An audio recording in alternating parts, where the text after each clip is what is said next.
American Elections Will Be Hacked. That's the title of a recent op-ed in the New York Times by our next guest, the leading cybersecurity and privacy researcher, Bruce Schneier. He warns, quote, our newly computerized voting systems are vulnerable to attack by both individual hackers and government-sponsored cyber warriors. It's only a matter of time before such an attack happens. Bruce Schneier is a security technologist, fellow at Harvard's Berkman Center for Internet and Society, author of the book Data and Goliath, The Hidden Battles to Collect Your Data and Control Your World. Bruce, welcome back to Democracy Now! Talk about your concerns today in this aftermath of the 2016 election.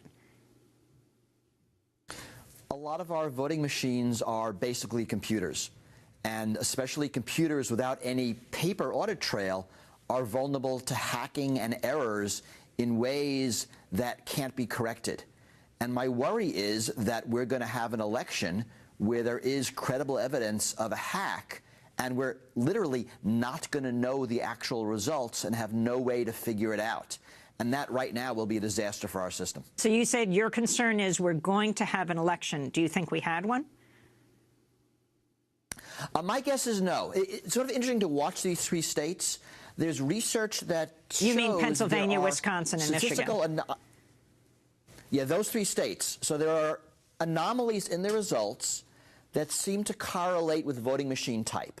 Now, that is a red flag for hacking and something we should look at, and we should definitely research this. My guess is it isn't.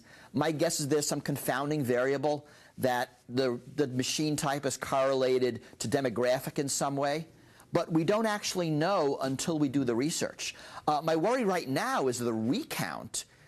That process was designed decades ago, and it meant counting the ballots slower and more carefully. And it didn't mean looking at the voting machines for forensic evidence of hacking. So I'm not convinced that even after this recount, we're going to know more. I want to turn to comments by Alex Halderman, director of University of Michigan Center for Computer Security and Society and one of the leading computer scientists and election lawyers, calling for a recount. He indicated a hack of the vote was, quote, plausible, but went on to emphasize, quote, the only way to know whether a cyber attack changed the result is to closely examine the available physical evidence, paper ballots, and voting equipment in critical states like Wisconsin, Michigan, and Pennsylvania. Your thoughts? So he's 100% correct. That's the only way to know. And when there are paper ballots, if it's an optical scan machine where you vote on paper and that paper ballot is your backup, you can look at that paper, and that will give you the actual vote.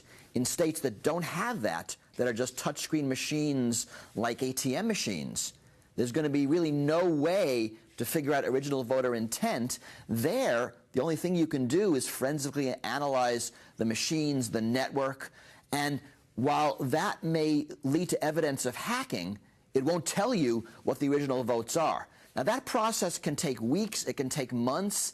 It's not a process we're really ready for. We expect to know the winner now. In Wisconsin, Clinton received 7% fewer votes in counties that relied on electronic voting machines compared with counties that used optical scanners and paper ballots. That was a piece in New York Magazine. Your thoughts? So that's exactly correct. So that is the red flag that could indicate hacking.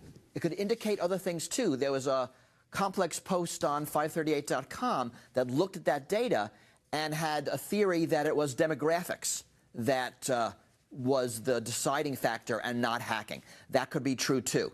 So we have a problem right here. Right? Elections serve two purposes. The first is to choose the winner, but the second is to convince the loser. The losing side has to believe the election is fair, otherwise it's not legitimate. Things like this delegitimize the election, and that's why we need to investigate them and come up with the actual answer.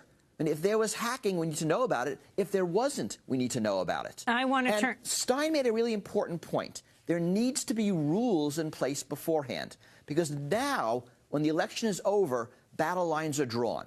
It's Trump versus Clinton, and you're going to pick the process that'll have your side win.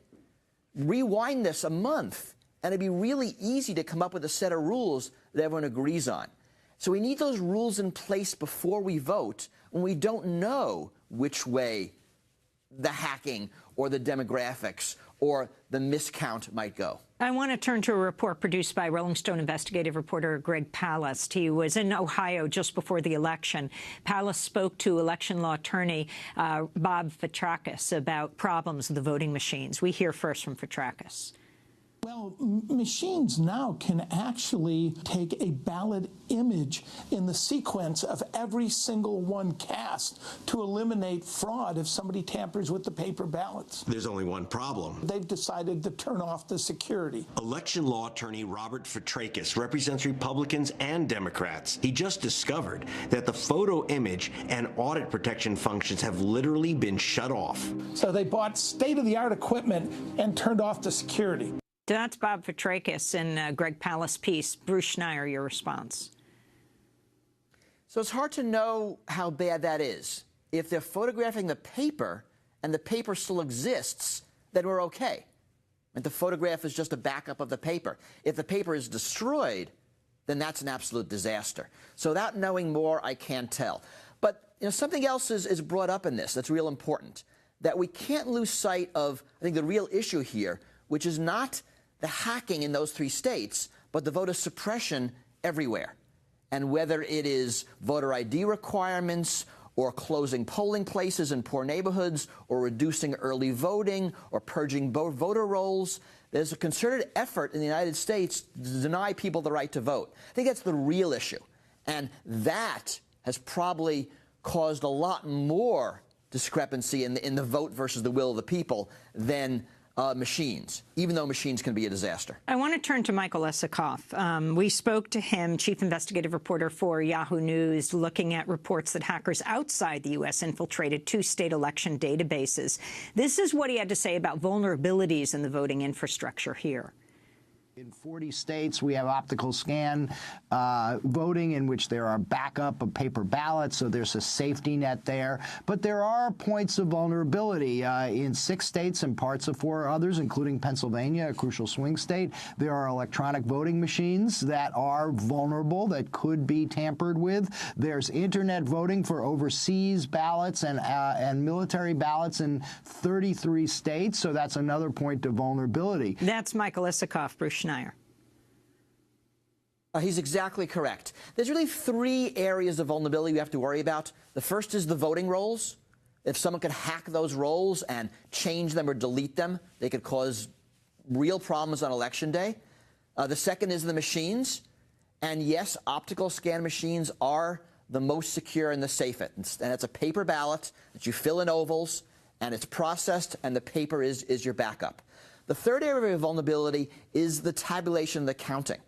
Now, we don't talk about that much, but after everyone votes, there's a system of consolidating all of those results from every machine higher and higher into a single state result, and there's vulnerability there.